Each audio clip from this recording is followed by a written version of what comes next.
Aku bukan apalah. Sebab dalam darah aku ni memang ada darah peniaga. Ui, Berapa banyak ni? Ini. masuk. Kau meniaga kat bazar meniaga apa? Aku meniaga lauk pauk apa semua. Ui, lauk pauk tu. Biasa je, lauk pauk tu biasa je. Sedih sangat tu. Tak payah terkejut. Tak macam ni.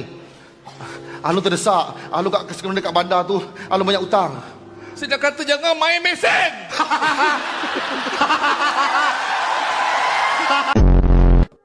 Satu je saya minta ya. Apa ni? Boleh tak?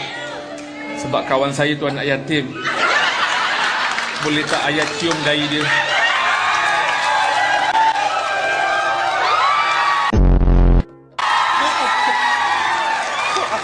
Maafkan ayah.